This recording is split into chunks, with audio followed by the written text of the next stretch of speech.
The summer of 1919 marked a breaking point behind the ever-rising tensions surrounding the migration during World War I of African Americans from their southern homes to cities in the North and Midwest. Once the war was over, thousands of white soldiers returned home to find their factory jobs filled by previously Southern blacks.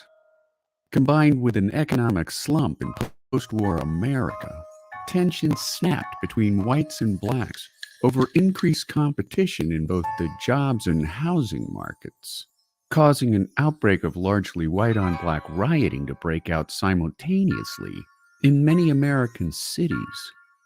During the summer of 1919, riots across the U.S. would break out in cities like Washington, D.C., Knoxville, Tennessee, Omaha, Nebraska, and more than 36 other American cities. None, though, was as dramatic as the events that occurred in Chicago. On July 27, 1919, African-American Eugene Williams had gone with some friends to swim at their local beach. In the midst of having fun, Eugene inadvertently crossed the line that separated the white and black sides of the beach, prompting a group of white men to stone Eugene before he could safely return to the black side of the line. Eugene was struck in the head and subsequently drowned, and when the police arrived on scene to collect accounts by several eyewitnesses, the officers refused to arrest the white men responsible for Eugene's death, instead arresting a black man for no logical or apparent reason.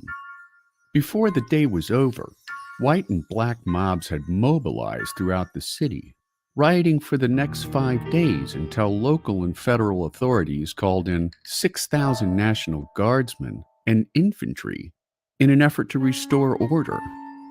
The Guardsmen were positioned around the black belts of Chicago to curtail any further attacks by whites.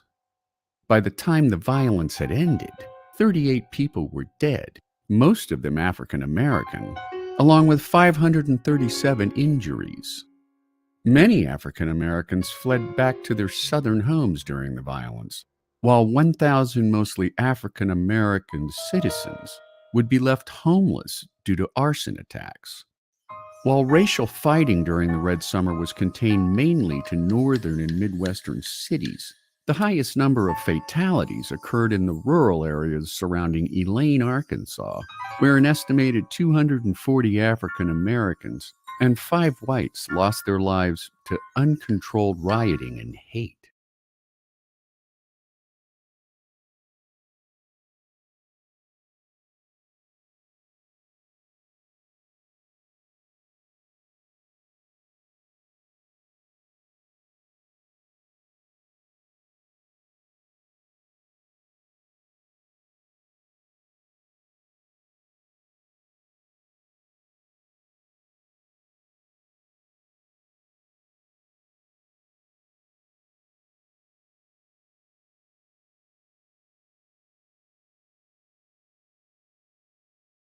The Red Summer, 19, named for the blood that ran through America's cities during months of racial unrest.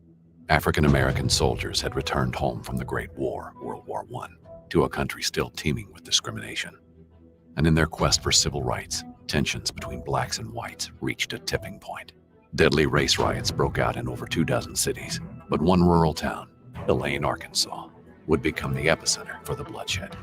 The violence there, lynch mobs, torture, indiscriminate murder, was so horrific it would go down in history not as a race riot, but as the Elaine Massacre. This is history. Dark history. During World War I, more than 350,000 African American soldiers enlisted to serve. But while they fought for democracy abroad, their own country, America, was still not willing to see them as equal. White supremacy was very mainstream at this time in the United States. Basically, a lot of African Americans were seeking to obtain their full rights and equality in the United States, and violence was often used by mobs of whites. Tensions reached a boiling point in the summer of 1919. Race riots broke out in dozens of cities across the country. But in the rural South, something even more menacing was taking form. There, slavery existed in all but name.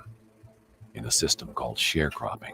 Farmers provided landowners with labor for a share of crops produced. But the system was rigged. Sharecroppers were often kept in perpetual debt.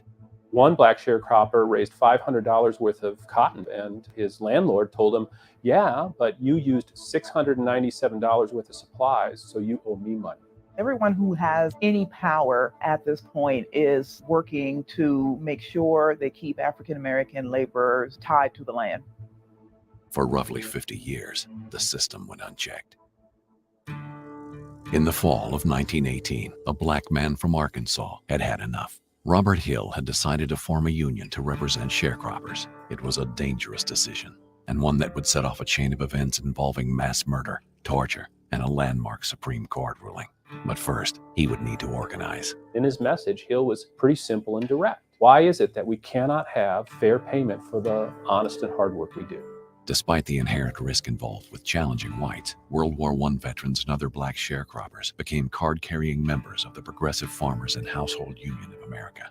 He believed that by paying dues, these members could have the services of lawyers and sue plantation owners for cotton that had been stolen from them and false numbers that had been placed in the plantation stores' books. On the night of September 30th, 1919, Union members gathered in Elaine to discuss their legal plan. This is in Phillips County. It's basically just a crossroads at this time, a road, a few houses, a railroad siding, no streetlights. There's also a one-room wooden church, and that's where the Union met. Expecting that they might have trouble, the Union posted a guard of about 6 men. They had shotguns and rifles. The meeting's taking place. While they're having this discussion, a car rolls up the road. 2 white men were in the car. By one account, one of the white men in the car said, "You all get away from there." And shortly thereafter, a shot was fired. Though it remains unclear who fired first, a barrage of gunfire broke out. One of the white men was killed almost instantly. The rumor of a black uprising spread in a matter of hours. The idea of a sharecropper rebellion conveniently played into the hands of landowners who did not want their sharecropping practices scrutinized. They did all they could, as quickly as they could, to sound alarms that black farmers were out for white blood. The story gets magnified that the town is under attack, that blacks are killing people in the streets, that there is a revolution afoot. The sharecroppers quickly formed self-defense groups, expecting repercussions over the death of a white man. But they could not have predicted just how severe the response would be. The following morning, under the watchful eye of Sheriff Frank Kitchens and his deputies, posses of white men were sent to find, detain, and kill the offenders. When you have an out-of-control mob just being told there's a Negro insurrection going on, that mob's being very indiscriminate in its violence. You see houses being attacked, black-owned homes being ransacked. The black school was burnt. Notable families were killed. Black women and children have to go literally hide out in the woods because many of these people are indiscriminately shooting at African American women and their children. Black veterans and other African Americans took up arms in self-defense. This no doubt just feeds into the mob fervor. The fact that, oh, they're daring to shoot back at us. This must really be an insurrection. One historian has identified more than 20 different killing sites where African Americans were being killed. There are stories that mob members were taking souvenirs, such as ears or fingers from the bodies of fallen African Americans. One of the leading black families of the county, they weren't even in the town. They had just received a brother back from the French front. They are pulled from a train, put in the back of a car, and they are stabbed, shot, and their mutilated bodies are left on the side of the road. Within 2 days, 500 U.S. troops were sent to quell the supposed black uprising. They don't find any blacks killing or shooting down the streets. In fact, Colonel Jenks reports that the city is filled with hundreds and hundreds of white men with guns. Many of the individuals who were hiding in the thickets were former soldiers who had just gotten back from the war. And when they see the army troops come, they rush out, believing that the army troops are there to assist them. The army believes that these people are rushing toward them to attack, and they're cut down by machine gun fire. Although the exact number will never be known, A recent estimate suggests 237 black men, women, and children were killed. There was an immediate demand for justice, but not for the black lives lost. 5 white men were also killed in the fighting. Hundreds of African Americans were rounded up and put in jail, and when the jail was full, they detained the rest in a schoolhouse. While they are detained, there is torture going on. The goal? To elicit false confessions of a black uprising. They whipped the men, whipped them for long periods of time. They stuffed formaldehyde up their noses, and they stripped them naked and shocked them with electrical charges. They did this until they confessed to the conspiracy. Robert Hill escaped to Kansas, but his peers back in Arkansas were not as lucky. 122 indictments were issued, and trials quickly started. The men were brought into the court in chains. They weren't allowed to consult with their defense attorney. The defense attorney rarely interjected, and then the all-white juries started delivering guilty verdicts. In one case, the guilty verdicts came back in 2 minutes. It's also important to point out that there were mobs of people outside who were demanding black blood. Governor Bruff maintained that at some point these people would be killed, but they would have to have been killed justly. The governor lived up to his word. When among the 87 black citizens charged with crimes, 12 were sentenced to death by electric chair. Despite the system being blatantly rigged against them, the convicted men had one unlikely beacon of hope: the American justice system. The trials of the Elaine 12 had been highly publicized. The NAACP took notice and stepped in with legal help for the 12. For 4 years, the team faced a series of legal setbacks and advances, until in 1923, the case made its way to the Supreme Court in what is now known as Moore versus Dempsey. There, the defense argued that the original trials had been mob-dominated, and the black prisoners had been denied their constitutional rights. In a landmark decision, the court agreed. The good that comes out of this is that the NAACP sees for the first time that it can win in the Supreme Court, that things don't always fall along the color lines. The 12, subjected to torture, injustice, and litigation travesty, were at long last exonerated and released in January 1925. They might have escaped with their lives, but there was nothing that could reverse the pain and devastation felt by the black community in Phillips County, and no way to unsee the ungodly truth that American men, alongside the American government, were complicit in a massacre of American citizens.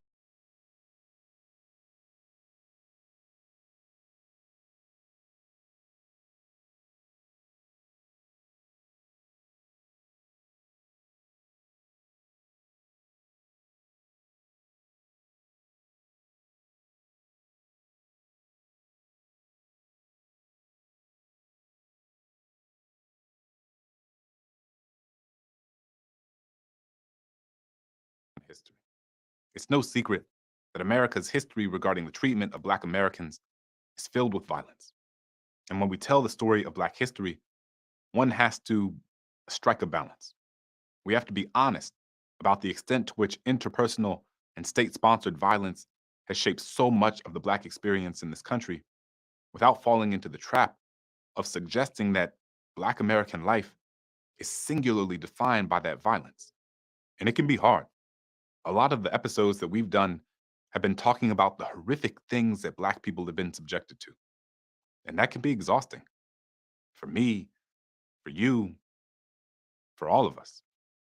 But what we have to keep in mind, what I always try to remind myself, is that for so long, many of these stories about America just haven't been told at all. And so it is deeply important to tell a full and honest story of the violence this country has inflicted on Black Americans, so that we can better understand why this country looks the way that it does today. Part of what I hope this series does is teach you all many of the things that I never learned in school, but things that I really wish that I had. Like our topic today. In this episode, we'll focus on the heightened levels of violence that erupted into a series of riots across the nation in 1919, also known as the Red Summer.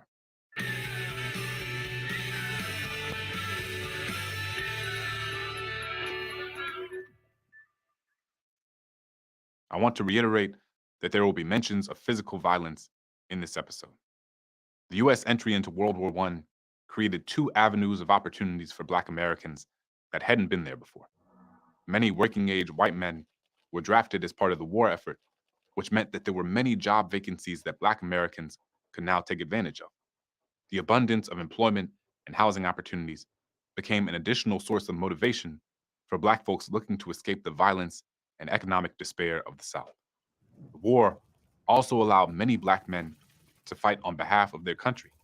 Fighting in wars to defend America remains a hotly debated subject within Black communities. Some see it as an opportunity for Black people to earn their stripes, so to speak, viewing military service as the ultimate show of patriotism and a means of showing this country that this is a place that belongs to them too. On the other side, there are those who have always had this idea of Black people fighting for America as absurd, posing the question, why risk your life to protect a country that won't protect you? An estimated 367,000 Black Americans enlisted or were drafted into service during World War I.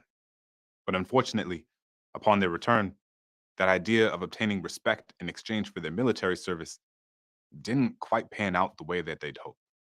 In the crisis, the official magazine of the NAACP, Black sociologist W.E.B. Du Bois wrote in his article, Returning Soldiers, we returned from fighting, we returned fighting. He wrote this in May of 1919. Foreboding as it was, this column could not have predicted what would ensue in the coming months.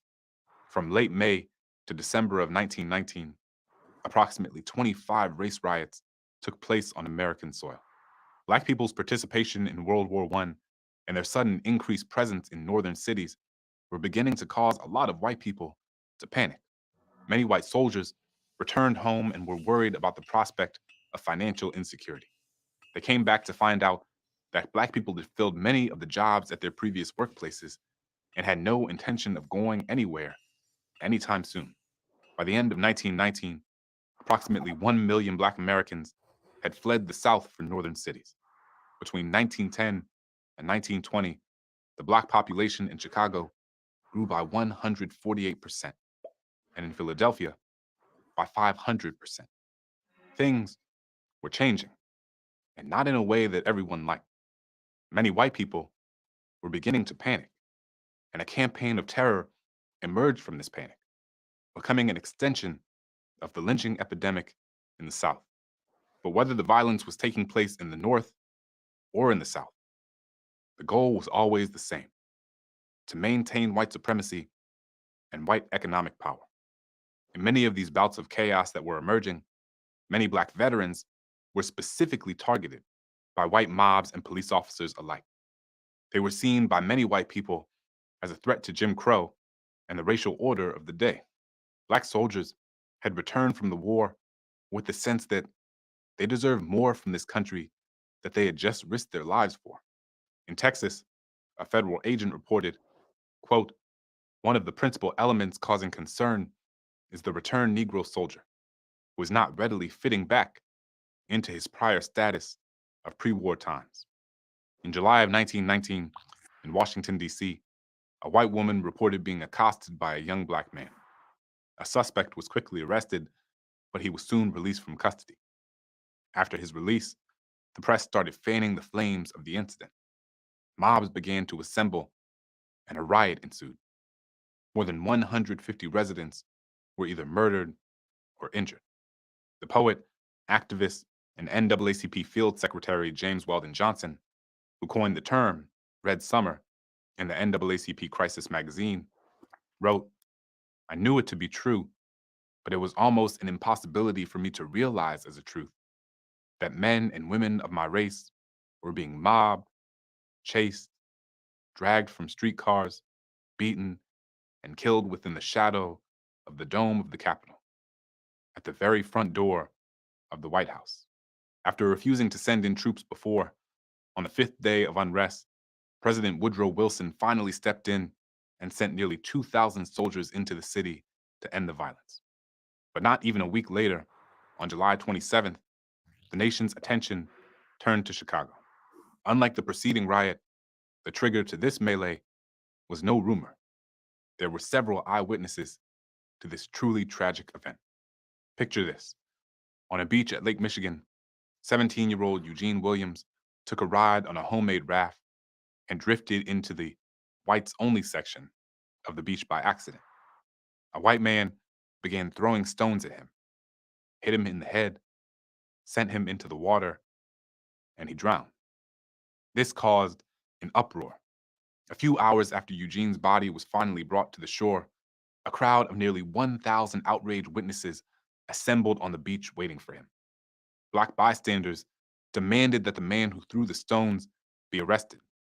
For them, Eugene's death was the last straw.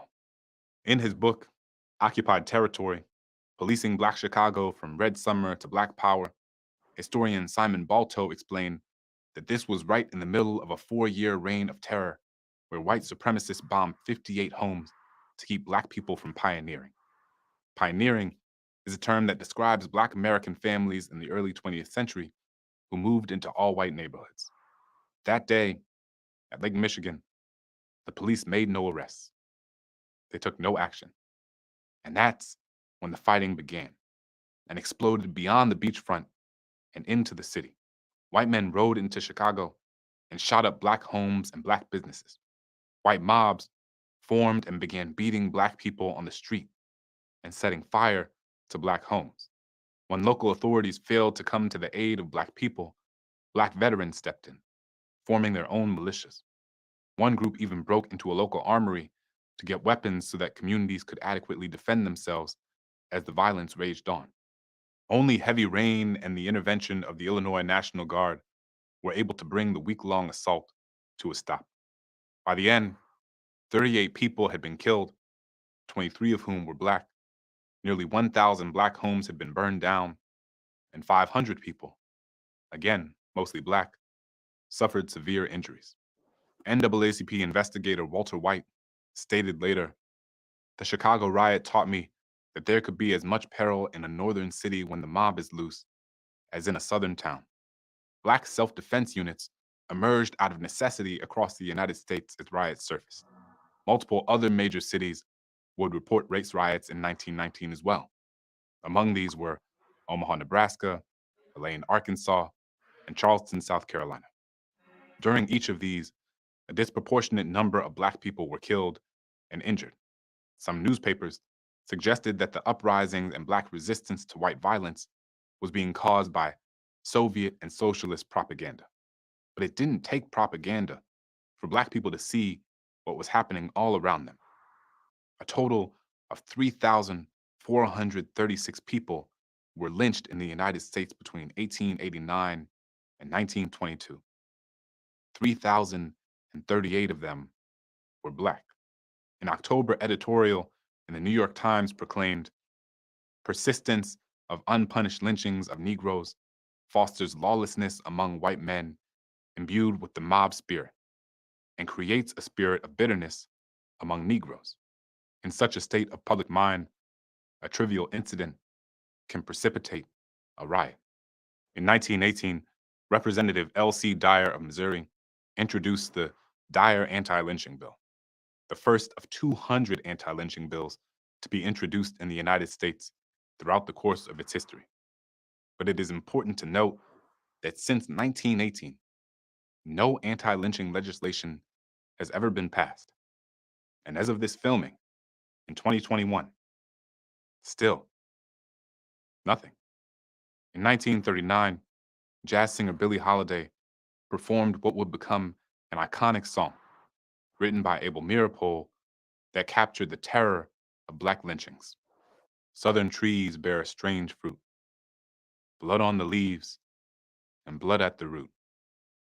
Black bodies swinging in the southern breeze, strange fruit hanging from the poplar trees.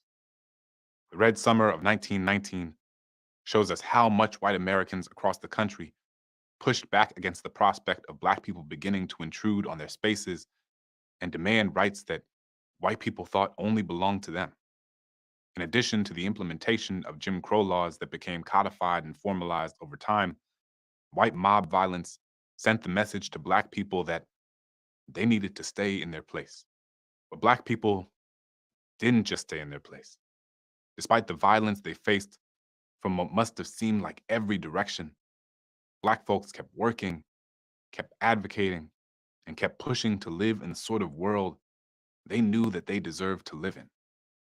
And no assault, no violence, or mob was going to stop that.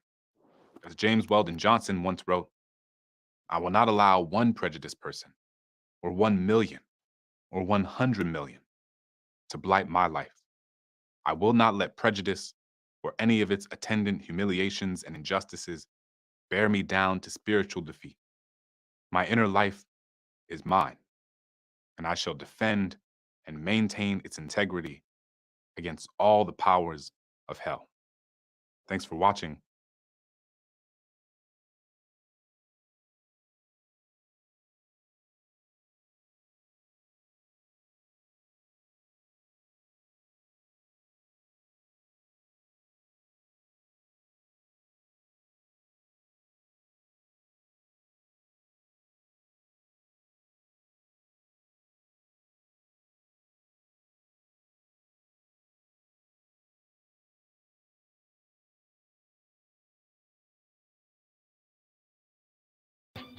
And now, through the use of a National Housing Act insured mortgage, is brought within the reach of all citizens on a monthly payment In the plan. midst of the New Deal, when the FDR administration is looking for ways to try to stabilize the housing market, the Fair Housing Act is passed in 1934. And as part of that, the Homeowners Loan Corporation is also established with the hope that if you could establish long-term mortgages with fixed interest rates, you could create pathways to homeownership for most Americans. This time they can buy this house with monthly payments that are less than they now spend for rent.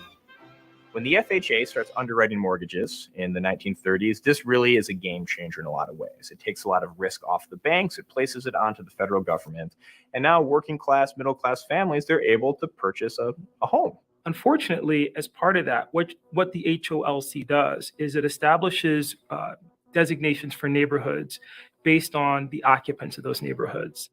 And this is where the term redlining comes into place. The FHA, they made color-coded maps of all the largest cities in the United States, and they broke cities down into 4 different areas. Red is considered hazardous. That's the worst. Yellow is considered definitely declining. Blue is considered still desirable, and green is considered the best. And what's so powerful about this kind of scale of measuring investment, it was about values and people. The fact of the matter is that there was no evidence that those people who lived in those communities, predominantly Black and brown people and foreign-born people, would have defaulted on loans. There are no firm realities behind the close proximity to Blackness and your property values going down. That's just not true. The FHA is being very upfront and very explicit in how they are linking spatial desirability with racial occupancy. It's this racialization of space idea. So areas that were predominantly African-American or majority minority, or really in a lot of cases, even if there's a few non-white people there, that's often enough to be redlined. So when they built these maps, they also explained why each area got the ranking it did. The area around 4th Avenue South, which is called the Old South Side. This was a nice area. It had nice homes. It's the historic African-American neighborhood on the south side of Minneapolis. This one part of South Minneapolis was redlined specifically due to, and I'm quoting, a gradual infiltration of Negroes and Asiatics. The FHA refused to give an area a green-lined designation. Again, this is the best designation that they'll offer unless, and I'm quoting again, restrictive covenants are already in place. That line's from the FHA underwriting manual. Racial covenants aren't just about discriminating against people of color. It's about enriching white people. And I think that's the part that often gets lost in this narrative. And I think it does speak to the ways that white supremacy have been embedded in really built structures and built environments. I mean, if your grandparents bought a home on Minnehaha Creek, that home's worth, what, $500,000? If your grandparents rented an area that was redlined and then subsequently destroyed by a freeway project, you're not inheriting anything. In a lot of ways, the practice of redlining, which didn't start until the 1930s, institutionalized and spread racial covenants all over the country, because suddenly developers got sanctioned, they got direction from the federal government saying, this is best practices. If you want to have a really high rating from us, if you want to get the most favorable terms for any loans. By kind of de-integrating Minneapolis, which in many ways is what racial covenants are doing, this set the stage and enabled all these subsequent systems of inequality to really take hold. This very persistent myth that northern cities never had formal segregation. The South had Jim Crow, and look at those signs. Well, racial covenants did the work of Jim Crow in the North, all over the North. Many whites simply were not aware that there was a segregation.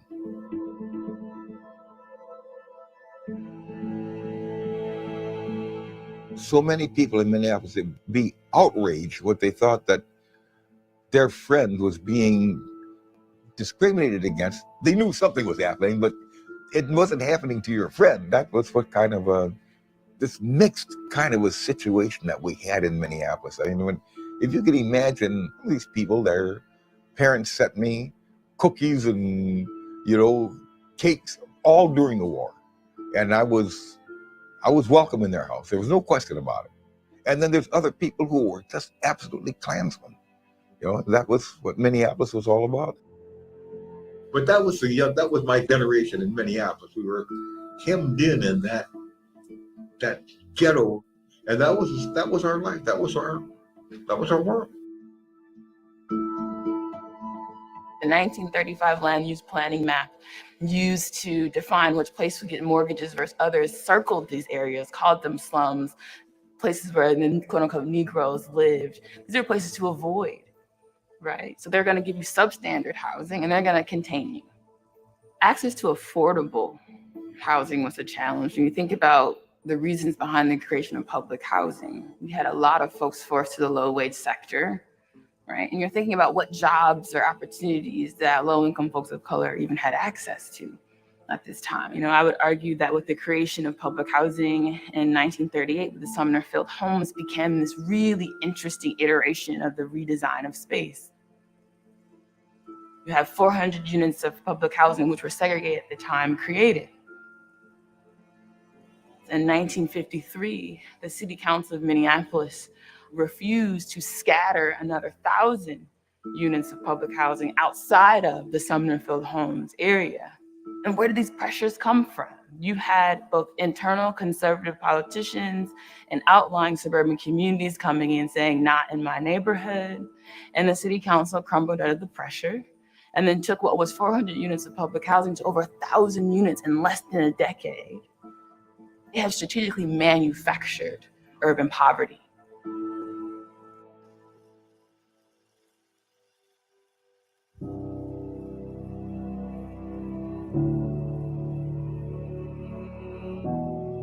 This history is very personal for me. I'm a third generation Minneapolitan. My grandparents were immigrants from Sweden who came to this country with nothing, worked incredibly hard jobs. But both sets of my grandparents in 1942 were able to buy houses in South Minneapolis. These houses were in a part of the city that was blanketed by racial covenants. Because of those racial covenants, my parents grew up in neighborhoods that were entirely white. And in many ways, they described them as a paradise for children. They had wonderful parks. They had really solid schools that sent them to college. But no one in their neighborhood ever talked about the fact that this neighborhood was only for white people. And I want everyone with this map to imagine themselves in this landscape of privilege and disenfranchisement.